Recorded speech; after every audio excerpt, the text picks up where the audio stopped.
Salut tout le monde! Aujourd'hui dans Ça va geeker, parlons peu, parlons bien, parlons contes pour enfants. Enfin, si on souhaite faire peur à ses enfants pour qu'ils écoutent un peu, c'est bien celui-là qu'on va leur raconter. Je vais bien sûr vous parler du Petit Poucet.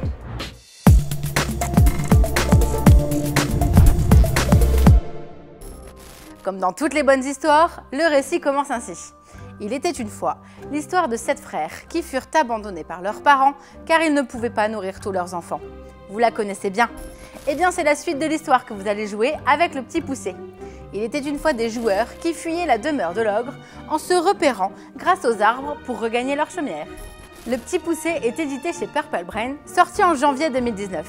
C'est un jeu pensé par Bruno Feducci et Anya Vrede. Et pour qu'une histoire soit jolie, il faut des illustrations qui lui donnent vie. C'est là que Frédéric Pillot met tout son talent en œuvre. Réservé aux plus de 6 ans, de 2 à 5 joueurs et durant une vingtaine de minutes, progressez dans la forêt pour fuir l'ogre jusqu'à retrouver votre maisonnette. Vous venez de vous enfuir de la maison de l'ogre, mais il est à vos trousses. Faites confiance à votre toucher pour évoluer dans la forêt en pleine nuit. Gare à vous, si une botte d'ogre arrive sur un pion, l'ogre vous attrape, vous perdez tous. Le plateau de jeu est une illustration du chemin que vous allez emprunter de la demeure de l'ogre jusqu'à votre chaumière. Vous choisissez la couleur de vos pions, les mettez sur la case de départ. Et comme un ogre c'est un peu empoté et pas très agile, profitez-en pour le devancer le temps qu'il chausse ses bottes. À partir du premier tour, vous placerez une à une les bottes sur le paillasson et pour avancer, l'ogre fera de grandes enjambées de case en case. C'est maintenant que le tour de jeu commence. Piochez un arbre et passez 10 secondes à le scruter. Avec votre toucher, jamais vous ne devrez le voir. Tâtez les moindres détails de l'arbre, son tronc, s'il a un ou des trous dans le feuillage, s'il est arrondi ou pointu. Chaque joueur va l'examiner les uns après les autres.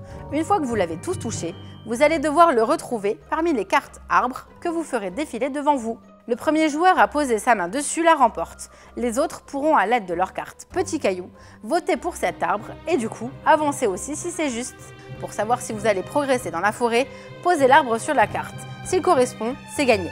Pour ceux qui l'avaient découvert, vous avancez. À chaque fin de tour, l'ogre avance aussi. Ne tardez pas, vite, courez! Regardez, on aperçoit la lumière de votre maisonnette. Le Petit Poucet fait partie de la collection Contes et Jeux. C'est la 9e histoire à laquelle vous pouvez jouer. Petite mention pour les enfants, c'est des jeux qui ont pour thème les contes que l'on connaît et ils apprécient les redécouvrir en y jouant. J'adore le packaging du Petit Poucet. C'est un jeu simple à expliquer et rapide à jouer. Le petit stress si l'ogre va nous attraper ou pas fonctionne très bien et encore plus pour les petits. Les pions des joueurs sont stylés petits garçons et les bottes de l'ogre surdimensionnées font que la dynamique du jeu est imprégnée dans nos mouvements. Il était une fois la chronique des jeux de société qui prenait fin. N'hésitez pas à regarder toute la gamme, il devrait y avoir de quoi vous plaire. Vous aviez oublié de vous abonner? Allez-y, cliquez. Partagez si ça vous a plu. Vous pouvez commenter, nous rejoindre sur les réseaux sociaux. À bientôt et amusez-vous bien!